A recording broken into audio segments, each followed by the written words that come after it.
اگر یورپ کی تاریخ کو دیکھا جائے تو یورپ کی تاریخ اس کو ہم دو حصوں میں تقسیم کر سکتے ہیں۔ ایک ان کی تاریخ کا وہ حصہ ہے کہ جو انقلاب فرانس سے پہلے کا ان کا زمانہ ہے، اور ایک وہ ان کا زمانہ ہے کہ جو انقلاب فرانس کے بعد کا ہے۔ اگر انقلاب فرانس سے پہلے کا زمانہ دیکھا جائے تو وہ لوگ اس کو تاریکی سے تعبیر کرتے ہیں، یعنی وہ جہالت کا زمانہ تھا، اندھیری کا زمانہ تھا، اور ان کے لیے مفلسی کا زمانہ تھا۔ اور انقلاب فرانس کے بعد ان پر ترقی کے دروازے کھلے، ان لوگوں نے خوب ترقی کی، مادیت کے لحاظ سے وہ بہت آگے نکلے۔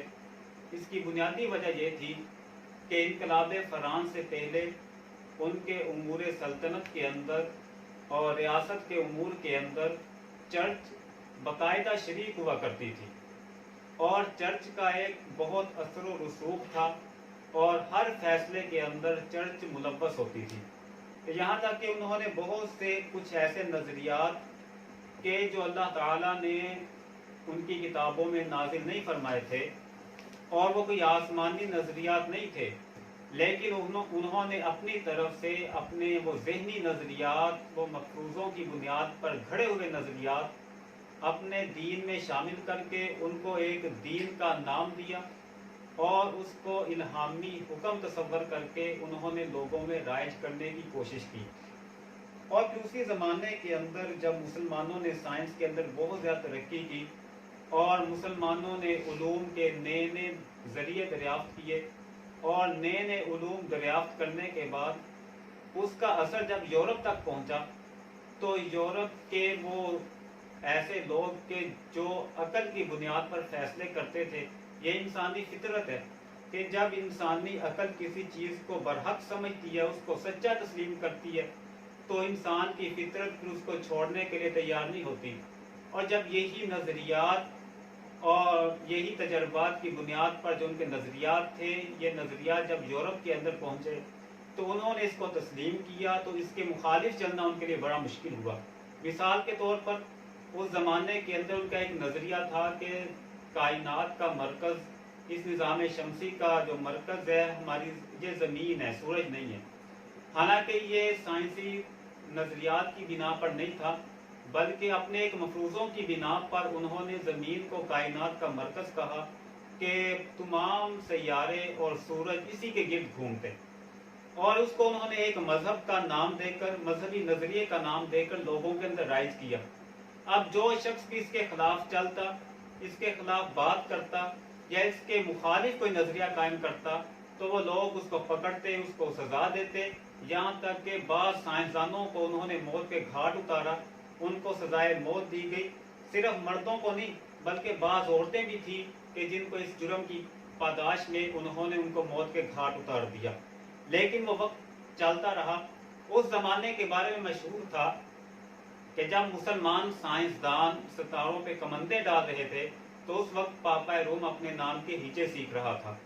تو یہ علم کے اثرات جب یورپ تک پہنچے، تو یورپ کے رہنے والوں کی سوچوں نے انگڑائی لی، ان کے اندر ایک تحریک پیدا ہوئی، اور اسی تحریک کے نتیجے میں انقلاب فرانس برپا ہوا۔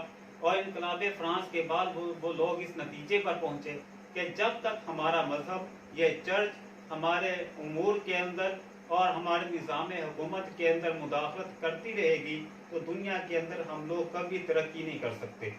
اور انہوں نے چرچ کو حکومت سے الگ کیا، مذہب کو حکومت سے الگ کر کے انہوں نے مذہب کو ایک انفرادی زندگی کا نام دے کر سیکولر ہونے کا انہوں نے ایک نیا نظریہ قائم کر کے ایک حکومت قائم کی، جس کے بعد انہوں نے ترقی کی۔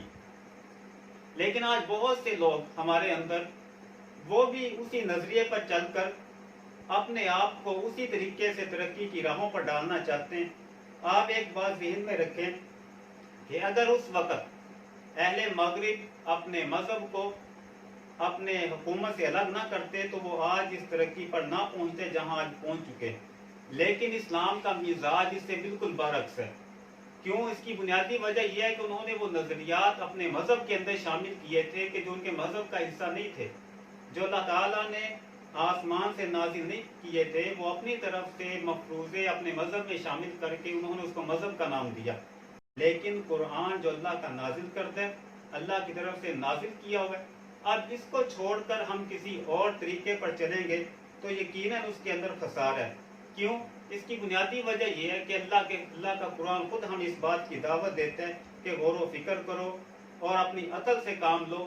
افلا یتدبرون القرآن، کہ اللہ تعالیٰ خود تدبر کی دعوت دے رہا ہے. اللہ تعالیٰ خود ہمیں تعمیر فکر اور تطہیر فکر کی دعوت دیتے ہیں.